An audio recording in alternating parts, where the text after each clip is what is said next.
ایک دفعہ ایک آدمی کسی جنگل سے گزر رہا تھا۔ اس نے دیکھا کہ جھاڑیوں کے اندر سانپ پھنسا ہوا ہے، تو سانپ نے اس آدمی سے مدد مانگی۔ تو اس آدمی کو سانپ پہ ترس آ گیا اور اس نے ایک لکڑی کی مدد سے اس سانپ کو، پھنسے ہوئے سانپ کو جھاڑیوں سے نکالا۔ جب اس نے سانپ کو باہر نکالا تو سانپ نے اس پہ حملہ کرنا چاہا اور سانپ نے کہا اب میں تمہیں ڈسوں گا، اور نکالنے والے آدمی نے کہا میں نے تو تمہاری جان بچائی ہے، تمہاری مدد کی ہے، تمہارا محسن ہو، تم کیسے مجھے ڈس سکتے ہو، کیسے میرے اوپر حملہ کر سکتے ہو؟ سانپ نے کہا کہ نیکی کا بدلہ بدی ہوتا ہے، جو کسی پہ نیکی کرتا ہے اس کو جو ہے اس کا صلہ بدی میں ملتا ہے۔ تو اس نے کہا یہ تمہاری بات غلط ہے، ہم کسی سے فیصلہ کروا لیتے ہیں۔ وہ شخص اور سانپ چلتے چلتے ایک گائے کے پاس چلے گئے فیصلہ کروانے کے لیے۔ جب گائے کے پاس پہنچے تو سارا معاملہ انہوں نے بتایا، تو گائے نے کہا بالکل ٹھیک کہا سانپ نے کہ نیکی کا بدلہ بدی ہے، کیونکہ میں جب جوان تھی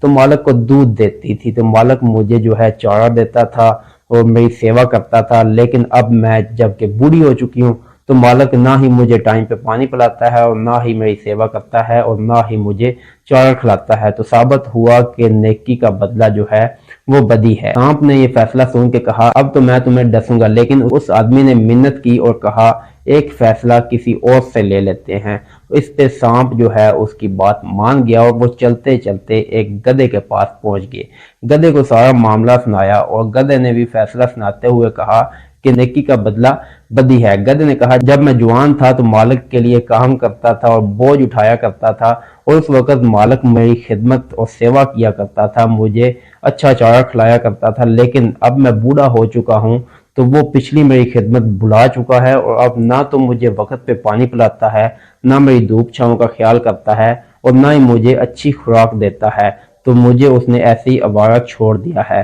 تو یہاں سے ثابت ہوا نیکی کا بدلہ بدی ہے۔ اب سانپ نے اس کو دوبارہ ڈسنا چاہا اور کہا اب تو میں تمہیں ڈسوں گا، تو یہاں اس آدمی نے دوبارہ جو ہے سانپ کی منت کی اور اس نے کہا ایک تیسرا فیصلہ جو ہے وہ لے لیتے ہیں، اگر وہ بھی تمہارے حق میں آ گیا تو تم مجھے ڈس لینا۔ اس پہ سانپ نے سوچا کہ دو فیصلے پہلے ہی میرے حق میں آ چکے ہیں، تو تیسرا فیصلہ لینے میں کیا حرج ہے۔ وہ اس پہ متفق ہو گیا اور وہ چلتے چلتے جنگل میں ایک بندر کے پاس پہنچے۔ تو بندر کو جب سارا معاملہ سنایا تو بندر نے کہا میں ایسے فیصلہ نہیں کروں گا، میں موقع دیکھ کے فیصلہ کروں گا، جہاں سے تم نے سانپ کو نکالا ہے مجھے وہاں لے چلو، دوبارہ سانپ کو جھاڑیوں میں پھینکو اور میرے سامنے سانپ کو واپس نکالو، تو تب میں مکمل موقع دیکھ کے صورتحال کا جائزہ لے کے میں فیصلہ سناؤں گا کہ کون جو ہے حق پہ اور کون غلط ہے۔ ایسا ہی کیا گیا، وہ تینوں چلتے چلتے انہی جھاڑیوں کے پاس پہنچ گئے اور بندر کے کہنے پہ سانپ کو دوبارہ اس آدمی نے جھاڑیوں میں پھینکا